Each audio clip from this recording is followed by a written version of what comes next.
오늘 함께 읽은 말씀은 예수님 공생애의 시작 장면인데 예수님이 중요한 두 가지 행동을 하십니다. 두 가지 동사가 나오죠. 하나는 외침이고 또 하나는 부름입니다. 오늘 말씀의 제목인데 한번 따라해 주세요. 외침과 부름. 예수님이 공생애를 시작할 때 외치셨고 부르셨어요. 무엇을 외치셨지요? 하나님 나라의 비전을 외치셨고 무엇을 부르셨지요? 그 나라의 비전 가운데 함께할 동역자, 제자들을 부르셨습니다. 여러분, 이것은 굉장히 중요한 어떤 직분과 사역을 시작할 때 행해야 될 중요한 두 가지 동사입니다. 여러분들 신년에 우리 재직이라고 하면 우리 각 부서장급은 우리 성도님들이 세우신 분들이죠. 원래 재직의 의미가 장로, 안수집사, 권사는 우리 성도들이 우리를 좀 이끌어 주십시오, 헌신해 주십시오 세운 자리입니다. 그 외에 우리 서리집사님은 예비재직이라고 할 수 있죠. 물론 재직회에 당의 허락으로 참여해서 배우고 느끼기는 하지만 재직은 우리가 함께 교회 성도들로 세움받은 분들입니다.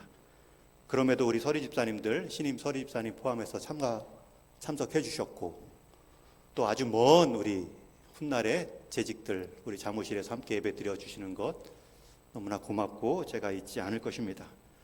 우리 재직은 각 부서장 그리고 각 사역을 준비하고 계획하고 재정을 편성하고 지출하고 사용할 수 있는 그런 권한이 있습니다.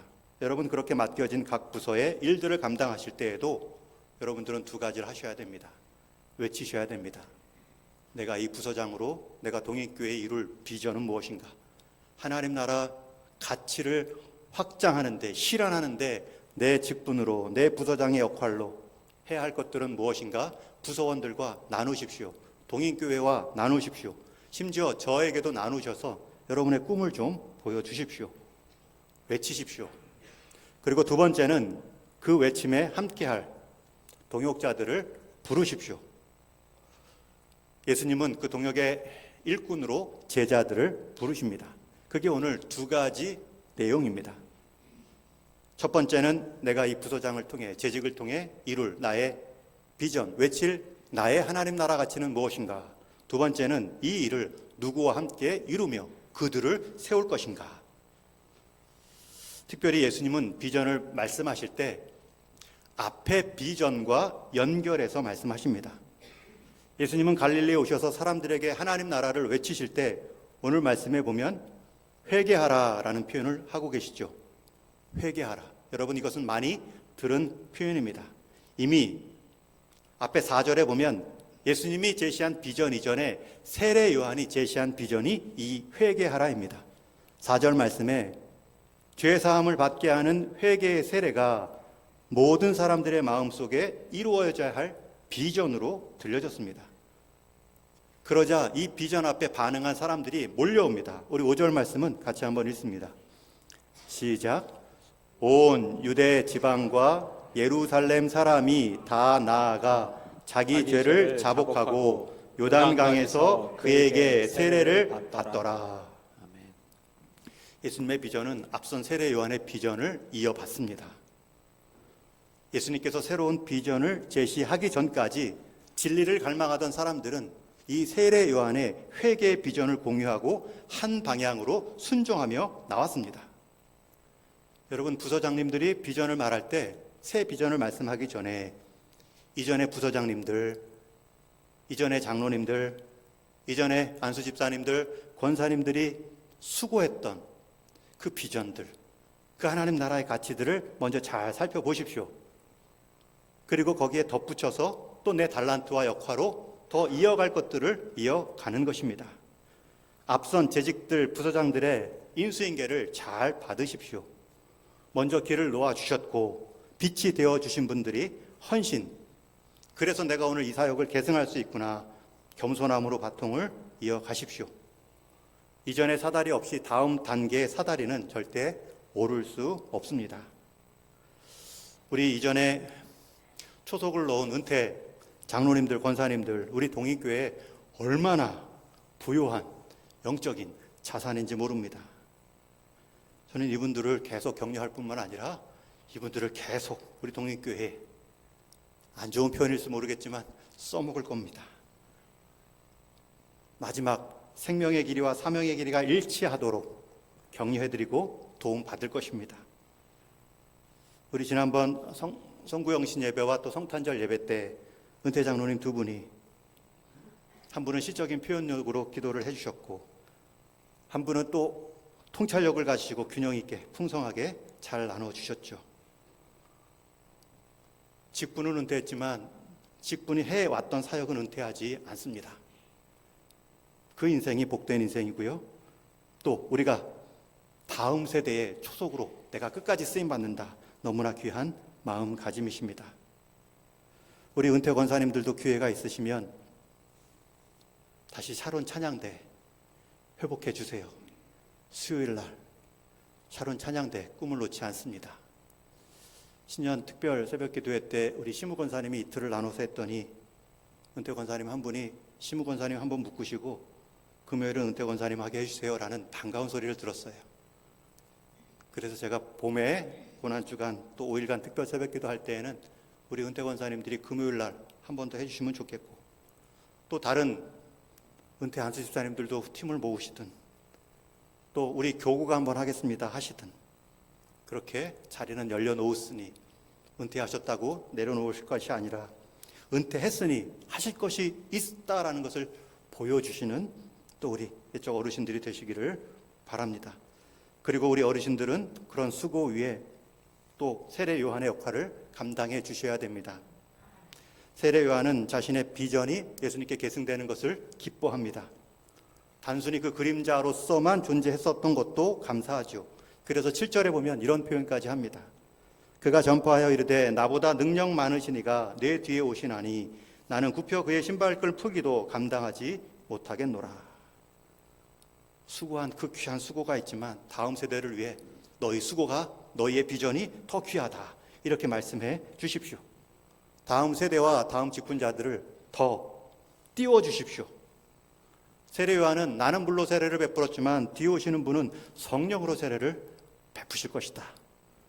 똑같이 이렇게 표현할 수는 없지만 나는 어려운 경제시대, 일어설 때, 민주화 시대 때 교회 역할을 잘 감당했다면 지금은 불신앙 시대에 교회가 외면받는 시대에 우리 다음 재직들이 해야 할 일들은 더 어려울 수도 있다. 그렇게 격려해 주시고 띄워주셔야 됩니다. 70년대, 80년대 교회 부흥 성장 시기를 가지고 오늘 이 한국교회가 왜 이러는가, 왜 재직의 헌신이 이렇게 줄어들었는가 말씀하실 것이 아니라 숙제가 다르다, 과제가 다르다, 여러분들의 과제가 더 어려울 수 있다.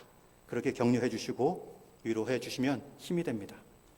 사도 바울은 디모데, 영적으로 낳은 아들 디모데에게 다양한 호칭 중에 하나님의 사람아라는 표현을 쓰고 있습니다. 사도 바울 서신이 쓴 내용을 보면 성도들을 향한 다양한 표현이 나옵니다. 사랑받는 자, 신령한 자, 형제와 자매라는 표현을 쓰지만 유독 디모데를 향해서는 하나님의 사람아 라고 부르고 있습니다. 여러분, 이 명칭은 사도 바울이 흔히 쓰는 명칭이 아니었습니다. 사도 바울은 의도적으로 디모데를 높여 부르고 있는 것입니다. 유대인들 구약 성경의 배경을 아는 사람은 이 호칭이 얼마나 특별한지를 알고 있어요. 구약 성경에서도 모세와 다윗, 엘리야와 엘리사 정도에게만 붙인 호칭이 하나님의 사람입니다. 그런데 사도 바울은 그 호칭을 디모데에게 불러주고 있습니다. 그의 역할이, 그의 사역적 결과가 그만큼 모세와 다윗, 엘리야와 엘리사만큼 했기 때문에 붙여준 것이 아니죠. 결과로 붙여준 것이 아니라 가능성으로, 기대감으로, 은혜 안에서 부름받은 일꾼의 최대치로 그를 여기며 대우해 주었습니다. 사도 바울이 그런 대우를 먼저 예수님께 받았기 때문에 죄인 중에 계수고 교회를 핍박했던 자가 교회를 세우고 교회를 섬기는 직분을 받았다는 그 감격 속에 디모데를 격려할 수 있었겠죠. 우리 기존의 어르신들, 기존의 직분자분들 귀한 수고 우리 하나님이 잊지 않으십니다. 그러나 그 역할은 끝나지 않았습니다. 다음 세대, 다음 직분자들을 세우시고 격려해 주십시오. 그렇게 위아래의 관계가 존중과 존경으로 이어진다면 하나님은 그 아름다운 공동체를 들어 쓰시기 시작합니다. 그렇게 서막의 역할을 마친 세례 요한은 이제 사역의 무대에서 완전히 사라지죠.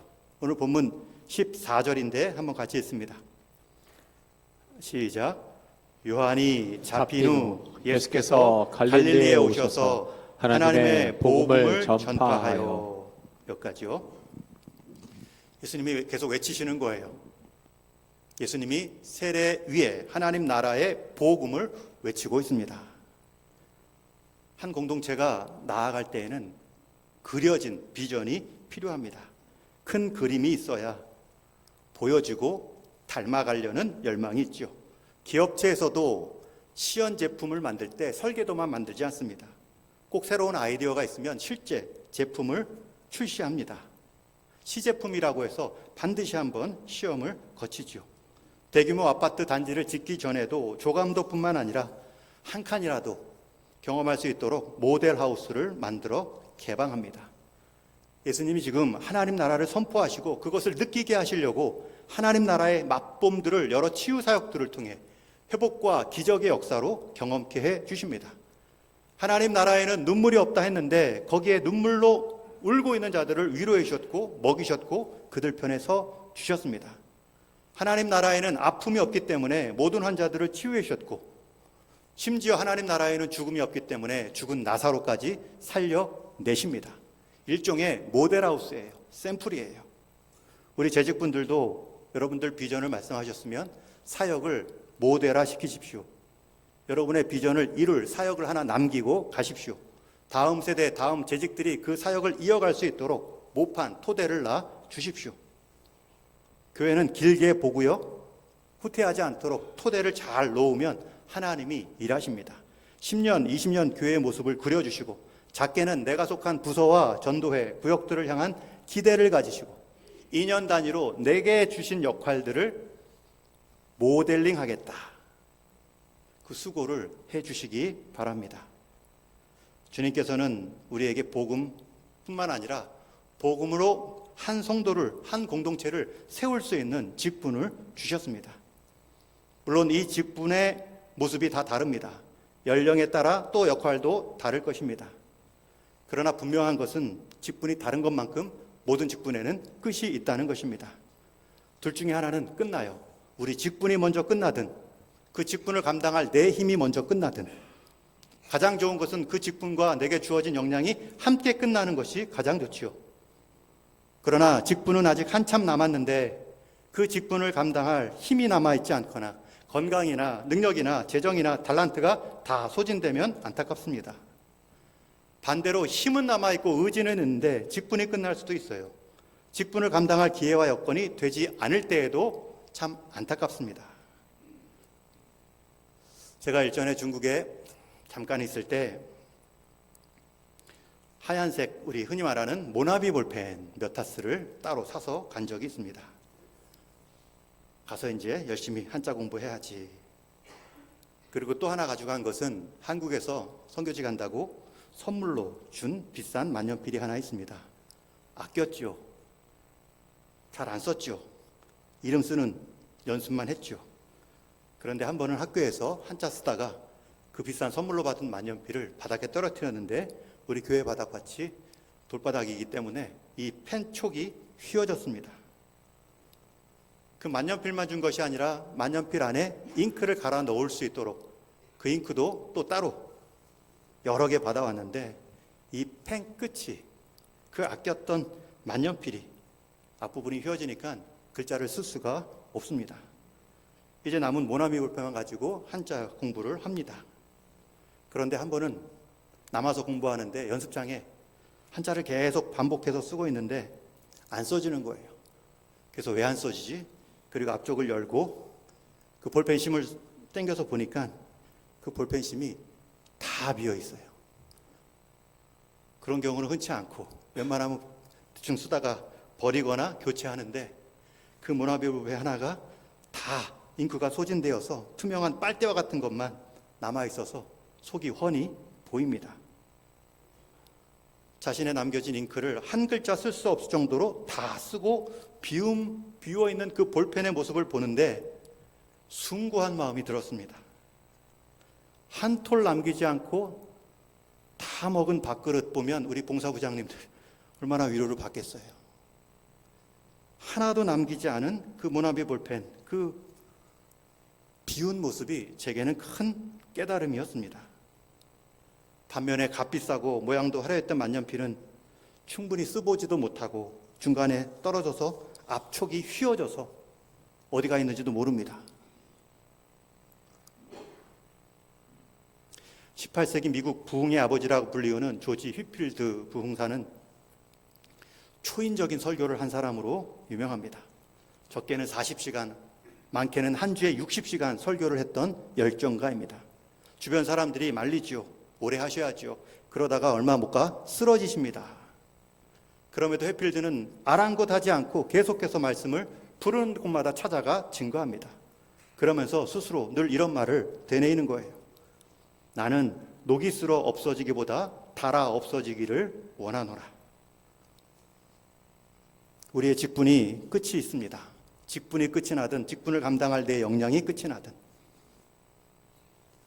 여러분의 모습은 어떤 모습으로 끝나시기를 원하십니까? 바라기는 녹이 쓸어 없어지기보다는 앞에 펜촉이 휘어져서 쓸모 없어지기보다는 닳아 없어지는 우리 모든 재직되기를 주님의 이름으로 축원합니다. 이렇게 예수님께서는 자신의 천국 복음을 외치셨습니다. 하나님 나라를 외치셨습니다. 그리고 이제 두 번째 함께할 일꾼들을 부르시기 시작합니다. 오늘 본문 16절부터 마지막 20절까지에 보면 예수님의 수제자 4명, 둘씩 형제죠. 그 부르는 사건이 나오는데 두 부르는 장면이 공통점이 있습니다. 예수님께서 그들을 부르는 현장, 그리고 그들이 부름에 반응하는 모습이 동일합니다. 예수님은 둘 다 그들이 어부로 현장에 있을 때 부르십니다. 베드로와 안드로는 바다에서 금을 던지고 있을 때 내가 너희를 사람 낚는 어부가 되게 하리라. 야고보와 요한 형제는 배에서 그물을 깁고 있을 때, 정리하고 있을 때 부르십니다. 현장에서 자기 일에 충성할 때 또 다른 일에 충성스러울 기회를 주시는 것이죠. 그리고 그 부름 가운데 4명 다 대답이 다 즉시 예스입니다. 이게 중요해요. 예스만 중요한 게 아니라 즉시 예스입니다. 그래서 오늘 말씀해 보면 2번 다 곧이라는 표현이 나오죠. 곧 응답했다, 곧 응답했다. 두 형제가 똑같이 곧이라는, 즉시라는 즉각적 반응을 보이고 있습니다. 게다가 즉각적인 반응일 뿐만 아니라 그들은 지금까지의 자신들의 소유를 버리고 자신들의 경력을 포기하고 나아갑니다. 심지어 함께했던 가족과 일꾼들까지 다 뒤로 하고 주님의 부르심에 응합니다. 이들에게 있어서 예수님의 부르심은 짧았습니다. 세상에서 어부로 살지 말고 나에게 고기 잡는 영적 어부가 되라. 그 부르심 가운데 그들은 판단을 애매하게 하거나 비교하지 않고 바로 응답합니다. 여러분, 주님의 부르심, 주님이 마음 주실 때 계산하면 순종하기 힘듭니다. 애매하게 판단하면, 비교하기 시작한다면 그 부르심에 응답할 확률은 줄어듭니다. 간신히 마음 돌려 순종해 본다 할지라도 자신이 여전히 그 일에, 그 옛적 모습에 갇혀 있고 끌려다니는 것을 볼 수밖에 없습니다.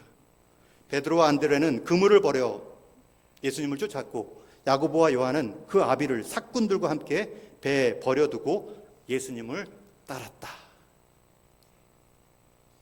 여러분, 예수님 따를 때 포기한 것이 무엇이 있습니까? 예수님은 우리를 구원의 자리로 부르시는데 생명을 포기하셨습니다. 그리고 우리는 우리 인생 한번 결산할 날이 있는데 너 나를 위해서 무엇을 포기해 보았니? 이 질문에 어떻게 대답을 준비하고 계신지요? 혹시 예수님 때문에 뭘 포기하기는커녕 예수님 때문에 뭐 얻었니? 오히려 더 얻지 못한 것에 대한 안타까운 마음으로 신앙생활할 수도 있죠.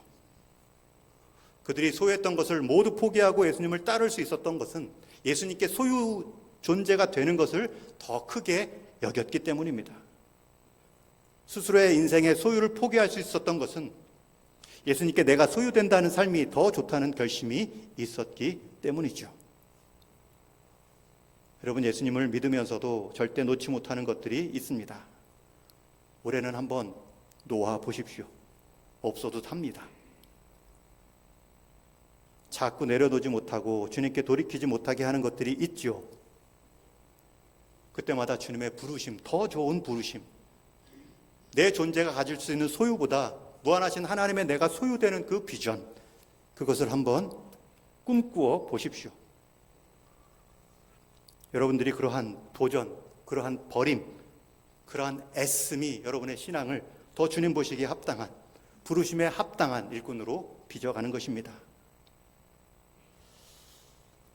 저는 우리 성도님들이 평안하게 신앙생활을 하길 원하는 마음도 있지만 평안함 자체가 목적이 되는 신앙생활은 위험하다 말씀드립니다.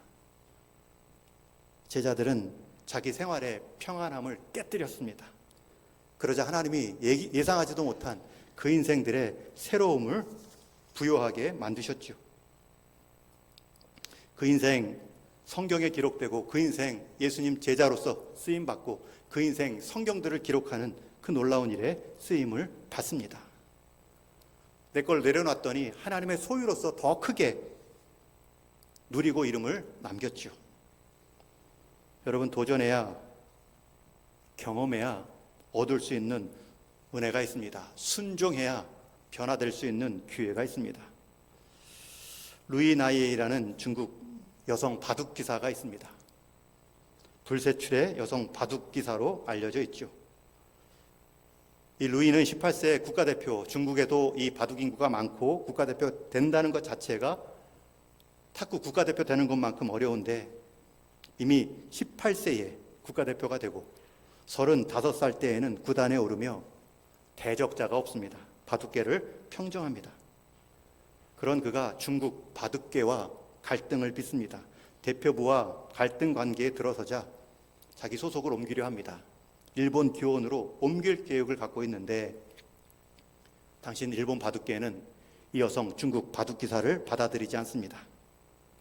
그가 오면 일본 여성 바둑계는 다 무너질 텐데, 그가 오면 여성 바둑계의 모든 트로피를 휩쓸 텐데, 가뜩이나 위축된 여성 바둑계가 더 기가 죽을 텐데, 그래서 결국은 한국 기원으로 객원기사로 초청을 받습니다. 한국에 들어오자마자 루이 구단의 활약은 눈부십니다. 연전, 연승, 가도를 달리다가 당시 무적이었던 이창호 구단까지 이깁니다. 그러나 2, 3년이 지나자 한국 여성 기사들이 다시 이 중국 여성 루이 기사가 차지한 타이틀을 하나씩 되찾아옵니다. 그 중국 여성 기사 때문에 한국 여성 기사들도 실력이 올라간 것입니다. 함께 어깨를 겨룰 수 있는 도전이 된 것이죠. 그에 반해 여전히 일본 여성 바둑은 침체를 벗어나지 못하고 있습니다. 순종할 때 저항이 있을 것입니다. 여러분, 습관도 저항이고 여러분이 평온함에 길들여진 것도 저항일 것입니다. 그 저항을 깨지 못하면 잘하지 못합니다. 저항이 있어야 근육도 생기는 것처럼, 적수를 만나야 내 실력이 올라가는 것처럼 하나님은 우리에게 가끔은 버거운 숙제를 내주실 수 있습니다. 그러나 회피하지 않고 함께 뛰어넘는 것입니다. 함께 부딪혀 보는 것입니다. 도전해 보는 것이죠. 이것만큼 우리 인생에 아름다운 의미 있는 도전이 어디 있겠습니까? 반대로 익숙함에만 빠지면 때가 와도 그 때를 몰라봅니다. 영국의 해안 지방을 여행하던 한 여행객이 영국 바다 갈매기들이 한쪽에 다 몰려 죽어 있는 것을 보았습니다. 그리고 이상하게 생각하며 묻지요. 갈매기들이 왜 이 해변에 이렇게 먹이 좋고 환경 좋은 곳에 다 죽어 있을까? 그 지역을 계속 살아왔던 한 일꾼에게, 그 죽은 갈매기들을 치우는 일꾼들에게 물어봅니다. 저기 갈매기들이 왜 저렇게 때로 다 죽어 있습니까? 그러자 그 일꾼들은 이 모두가 여름에 찾아온 여행객들 때문입니다. 해마다 여름철에 수많은 여행객들이 몰려오면 갈매기들에게 과자나 사탕 같은 많은 간식을 던져줍니다. 갈매기들은 그것을 맛있다고 자꾸 받아 먹다가 나중에는 자연에서 얻는 먹이 먹는 법도, 먹이 찾을 식욕도 완전히 잃어버리게 되었죠. 그런 갈매기들은 굶어 죽습니다. 여름이 지나고 여행객들의 발길이 끊어지면 겨울이 못 돼서 굶어 죽습니다. 바로 저 옆에 바닷가에 저렇게 풍성한 먹이들이 그냥 놔둔 채로 다 굶어 죽습니다. 여러분, 우리에게 주신 먹이, 우리가 세상 먹이라고 좋아하는 것들 잘 살피셔야 됩니다. 하나님의 외침과 부름 가운데 맞는 먹이인지를 살피셔야 됩니다. 자칫 세상 비전과 세상 가치로만 우리 입맛이 맞춰주면 하나님 입맛에 맞는 하나님 말씀에 들려지는 그 귀마저도, 그 입맛마저도 다 잃을 수 있습니다. 저는 우리 동일의 성도님들이 재미있는 인생도 되길 원하지만 의미 있는 인생이 되기를 또한 소원합니다. 재미로 사는 인생은 행복할 수 있지만 존경받지는 못합니다. 그러나 의미 있게 사는 인생은 존경을 받습니다. 둘 다를 노력하십시오. 이제 말씀을 정리합니다. 예수님께서는 공생애를 시작하실 때 두 가지를 하셨습니다. 외치셨습니다. 비전을 외쳤고 하나님 나라 가치를 선포하셨습니다. 그 이전에 세례 요한의 가치를 담아서 넓히셨습니다. 여러분들의 비전 이전에 귀한 수고하신 분들, 재직들, 그 헌신과 수고를 잘 계승하십시오. 그리고 어르신들은 다음 세대를, 다음 재직들을 무조건 더 격려해 주십시오. 바울이 디모데에게 하나님의 사람아 일단 부르고 본 것처럼 이 하나님의 재직들아 더 크게 더 많이 불러주십시오. 그리고 우리 재직분들은 함께할 동역자들 잘 부르십시오. 잘 세워가십시오. 사람이 일을 키우기도 하지만 일을 통해 사람이 크는 경우도 있습니다. 부서원들, 우리 차장들, 함께할 분들 잘 세워가시면 좋겠습니다. 예수님께서는 비전의 외침과 제자의 부름으로 함께 새 일을 이루어 가셨습니다. 여러분, 비전과 헌신이 만나면 큰 역사가 일어납니다. 여러분, 외침과 부름이 만나면 큰 역사가 일어납니다. 올 새해 여러분 재직, 여러분들을 통해 부서가 속한 위원회가, 우리 동인교회가 하나님의 역사로 새로워질 수 있는 2025년도가 되기를 주님의 이름으로 축원합니다.